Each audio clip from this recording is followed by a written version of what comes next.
दोस्तों, आपने श्री अनिरुद्धाचार्य का नाम तो जरूर सुना होगा, जो कभी अपने भक्ति भाव से जुड़े प्रवचनों को लेकर हमेशा चर्चा में रहते हैं, तो कभी अपने विवादमय बयानों के कारण। लेकिन इस बार जो मामला आपके सामने है, उसमें सिर्फ उनके ही नहीं, उनके परिवार और उनके भक्तों को भी झंझोड़ कर रख दिया है। क्योंकि इस बार सवाल जो उठ रहे हैं, उनके खुद के पिता राम नरेश तिवारी ने एक वायरल वीडियो लेकर, जिसमें वह ना सिर्फ शारीरिक रूप से बेहद कमज़ोर नज़र आ रहे हैं, बल्कि कैमरे के सामने बेहद गंभीर आरोप भी लगाते हैं। जिन आरोपों में बंधक बनाए जाने से लेकर बदसलूकी तक भी बातें शामिल है, और इन आरोपों का सीधा इशारा अपने बेटे अनिरुद्धाचार्य के तरफ है, उनके आश्रम की तरफ किया जा रहा है।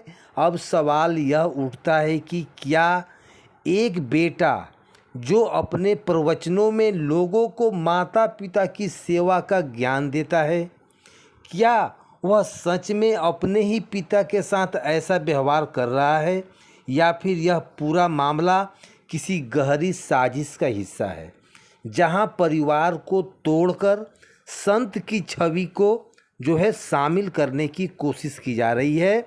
और इस बार यह मामला सिर्फ आरोप तक नहीं रुका है, क्योंकि अब खुद अनिरुद्धाचार्य के पिता सामने आकर जो सफाई दिए हैं, उन्होंने जो सुना है, जो यह मामला कहा है, और यह जो मामला आगे बढ़ गया है, इस पूरे विवाद को सामने आने के लिए थोड़ा पीछे चलना होगा और हमें जानना होगा कि आखिर स्वामी अनिरुद्धाचार्य के परिवार में हैं कौन कौन, और पिता उनके जिंदा हैं। तो दोस्तों, मथुरा से आने वाले श्री अनिरुद्धाचार्य की पहचान एक लोकप्रिय कथावाचक के तौर पर होती है, जो देश के अलग अलग राज्यों में जाकर राम कथा, भागवत कथा और दूसरे धार्मिक आयोजन में हिस्सा लेते हैं। उनकी कथाओं में भक्तों की भारी भीड़ भी जुटती है, और उनका अंदाज युवा वर्गों को काफ़ी आकर्षित करता है। उन्होंने सोशल मीडिया पर भी अपनी अच्छी खासी पहचान बना ली है, जहां उनके प्रवचनों में जो क्लिप्स लाखों में देखे जाते हैं। लेकिन धार्मिक दुनिया में लोकप्रियता के साथ विवाद भी चलते हैं, और अनिरुद्धाचार्य का इसका अपवाद नहीं है। इससे पहले कि वे कई बार अपने बयानों को लेकर सुर्खियों में रह चुके हैं। कहने का मतलब है, हाल ही में उन्होंने लड़कियों की शादी की उम्र पर बयान देते हुए कहा था कि उन्हें 25 साल से पहले शादी कर लेनी चाहिए, वरना बाद में संस्कार खराब हो जाते हैं। इस बयान पर महिला संगठनों ने जमकर विरोध किया, और सोशल मीडिया पर उनकी खूब आलोचना हुई थी। इतना ही नहीं, कुछ समय पहले उनकी अखिलेश यादव से जुड़ी एक टिप्पणी पर भी काफ़ी बवाल मचा था। उन्होंने कहा था कि उत्तर प्रदेश को योगी आदित्यनाथ जैसा मुख्यमंत्री मिला है, जो सौभाग्य की बात है। इस पर समाजवादी पार्टी के समर्थक ने उन्होंने ट्रोल कर शुरू कर दिया विवाद, और उन्होंने भाजपा समर्थक कहकर निशाना बना दिया।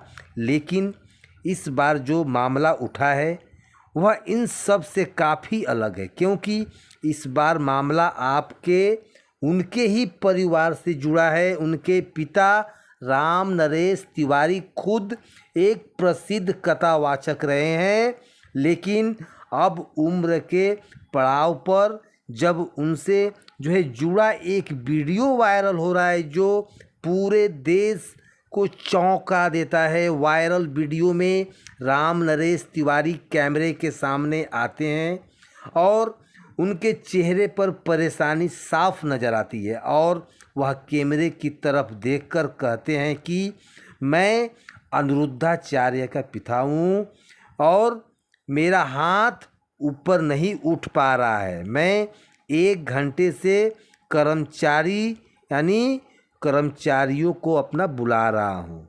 कोई नहीं आ रहा है, यहाँ के लोग हमसे बदतमीजी करते हैं, हमारे सामने जो है बाप बनते हैं। इसके साथ ही वे प्रधानमंत्री और मुख्यमंत्री से भी मदद की गुहार लगाते हुए दिखाई दिए। वीडियो में वे भावुक होकर कहते हैं कि हमें इस आश्रम से निकाल दीजिए, यह लोग हमें कैद करके रखते हैं।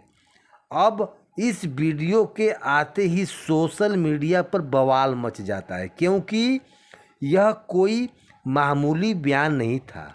यह एक पिता की आवाज़ थी जो मदद की गुहार लगा रही थी, और वह भी एक बेटे के खिलाफ जिसे समाज में एक महान संत माना है। वीडियो में सामने आते ही ट्विटर, इंस्टाग्राम और यूट्यूब जैसे प्लेटफॉर्म पर हैशटैग अनिरुद्धाचार्य ट्रेंड करने लगता है। लोग सवाल उठाते हैं कि जो व्यक्ति मंच से माता पिता की सेवा की बात करता है, उसके ही घर में यह सब कैसे हो सकता है? यह क्या हो रहा है? क्या यह दोहरा चित्र है? फिर पर्दे के पीछे कुछ और भी चल रहा है जो भक्तों के मन में सवाल उठ रहा है। कुछ यूजर्स ने लिखा कि अब सच सामने आ गया है, अब यह प्रवचन करना बंद करिए, पहले अपने घर को संभालिए। वहीं कुछ लोगों ने यह भी कहा कि इस वीडियो के आने के बाद अनिरुद्धाचार्य को सार्वजनिक रूप से जवाब देना चाहिए। लेकिन इस मामले की एक और परत तब खुलती है जब गौरी गोपाल आश्रम की तरफ से बयान आता है और बताया जाता है कि यह वीडियो नया नहीं है, बल्कि 29 अगस्त 2024 का है, और उस वक्त राम नरेश तिवारी बीमार थे, लेकिन जब वे पूरी तरह स्वस्थ हैं। इतना ही नहीं, आश्रम ने यह भी कहा कि यह वीडियो किसी ने एडिट करके सोशल मीडिया पर फिर से फैलाया है, और इसके पीछे कुछ ऐसे लोग हैं जो अनिरुद्धाचार्य के छवि को खराब करना चाहते हैं। हालांकि विवाद यही नहीं रुकता, क्योंकि इसके बाद यह एक और वीडियो सामने आता है जिसमें राम नरेश तिवारी कैमरे के सामने खुद कहते हैं कि वायरल वीडियो में जो दिखाया जाता है वह अधूरा है। वे कहते हैं कि मेरा बेटा अनिरुद्धाचार्य बहुत अच्छा है, भगवान सबको ऐसा बेटा दे। वह रोज़ शाम को मेरी सेवा करता है और आश्रम में मुझे किसी भी प्रकार का कोई तकलीफ़ नहीं है। जो वीडियो वायरल हुआ है वह पुराना है और शायद जो है इसे एडिट कर दिया गया है। राम नरेश तिवारी ने आगे कहा कि मैं खुद वृंदावन कोतवाली में जाकर शिकायत दी है कि इस तरह का वीडियो चलाकर मेरे बेटे की छवि को खराब ना की जाए।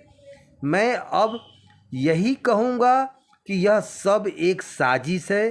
अब जब खुद अनिरुद्धाचार्य के पिता नरेश तिवारी सामने आकर कह चुके हैं कि वीडियो में भ्रम फैलाने का कोशिश किया जा रहा है और मेरे बेटे के खिलाफ साजिश हो रही है, तब इस मामले ने एक और नया मोड़ ले लिया, क्योंकि अब सवाल उन लोगों पर उठने लगे हैं जो इस वीडियो को बार बार वायरल कर रहे हैं और उनको लेकर लगातार सोशल मीडिया पर निगेटिव माहौल बना रहे हैं। अब यह चर्चा एक विषय बन गया है कि क्या यह वीडियो सिर्फ एक मोटिवेशनल ट्रैप था या फिर भक्तों की भावनाओं को भड़काने के लिए प्लान किया गया था, या फिर इसके पीछे कोई बड़ा राजनीतिक या सामाजिक एजेंडा भी हो सकता है। सोशल मीडिया पर कुछ यूजर्स ने दावा किया कि यह वीडियो पहले भी एक बार सामने आया था, लेकिन उस समय इसे नज़रअंदाज कर दिया गया था। लेकिन इस बार जैसे ही अनिरुद्धाचार्य अमेरिका रवाना हुए, वैसे ही इस वीडियो को अचानक से फिर से वायरल कर दिया गया, जिससे शक और भी गहरा हो जाता है कि यह किसी तय रणनीति के तरह किया गया है। उधर आश्रम की ओर से भी बयान सामने आने लगा, जिसमें यह साफ कहा गया है कि जो लोग यह वीडियो फैला रहे हैं वे दरअसल आश्रम को बदनाम करना चाहते हैं और स्वामी अनिरुद्धाचार्य के छवि को धूलित करना चाहते हैं, खराब करना चाहते हैं, कोशिश भी कर रहे हैं, क्योंकि उन्हें जो है देश भर में जो सम्मान मिल रहा है वह कुछ लोगों को बर्दाश्त नहीं हो रहा है। अब इन बयानों के बाद पुलिस की भूमिका भी अहम हो गई है, क्योंकि राम नरेश तिवारी ने वृंदावन कोतवाली में बाकायदा तहसीर देकर इस पूरे मामले की जांच की मांग की है। उन्होंने पुलिस से अनुरोध किया है कि यह देखा जाए कि वीडियो किसने बनाया, कौन इसे वायरल कर रहा है और क्या इसमें कोई साजिश है या फिर नहीं। पुलिस अधिकारियों का कहना है कि इस मामले की जांच टेक्निकल टीम को सौंपी गई है और वीडियो का जो है फ़ौरन जांच करवाई जाएगी, ताकि यह स्पष्ट हो सके कि उसमें किसी भी प्रकार का एडिटिंग या फिर मैनुअली कोई ऐसा साजिश है तो नहीं। इस जांच के नतीजे पर अब सबकी निगाहें टिकी है, क्योंकि यह साबित हो सकता है कि वीडियो एडिट था या फिर देश भर में जो पहला ऐसा केस होगा जहां किसी संत के खिलाफ इस तरह का जो है साजिश हो रहा है। वहीं दूसरी तरफ यह भी बात हो सकता है कि ध्यान देने वाली बात है कि पूरे प्रकरण में भक्तों की प्रतिक्रिया जो भी है दो हिस्सों में बढ़ चुकी है, नज़र आ रही है। यह सब कुछ लोग जहां इस वीडियो के बारे में अनिरुद्धाचार्य को दूरी भी बना रहे हैं और कुछ बड़ी संख्या में समर्थक भी कर रहे हैं, जो अब और मजबूती से उनके सामने समर्थक बन के सामने आ गए। कई जगहों पर उनके समर्थक में श्रद्धालु आश्रम पहुंच रहे हैं और पोस्टर लगाकर उन्हें संत की श्रेणी में सबसे ऊपर बता रहे हैं और यह कह रहे हैं कि उनके साथ जो हो रहा है वह अन्याय हो रहा है। तो भक्तों, अब आपका क्या कहना है, आप हमें कमेंट में बताएं। अब देखना यह है कि क्या आने वाले दिनों में स्वामी अनिरुद्धाचार्य इस पूरे मामले पर खुद क्या कहते हैं। क्या वे भारत लौटकर मीडिया के सामने आएंगे या फिर कोई वीडियो संदेश जारी करेंगे। फिलहाल उनके भक्तों को यही उम्मीद है कि उनके सामने जो है सच आ जाए और उनके संत को न्याय मिल जाए। तो दोस्तों, आज के लिए बस इतना ही। हालांकि आपका इस मुद्दे पर क्या कहना है हमें नीचे कमेंट में ज़रूर बताएं। और हाँ, वीडियो अगर पसंद आई हो तो वीडियो को एक लाइक करें, इसे अपने दोस्तों के साथ शेयर करें और चैनल पर आप यदि नए हैं तो सब्सक्राइब अवश्य करें, बेल आइकन बटन को दबा दें और कमेंट में श्री राधे राधे अवश्य लिखें। धन्यवाद।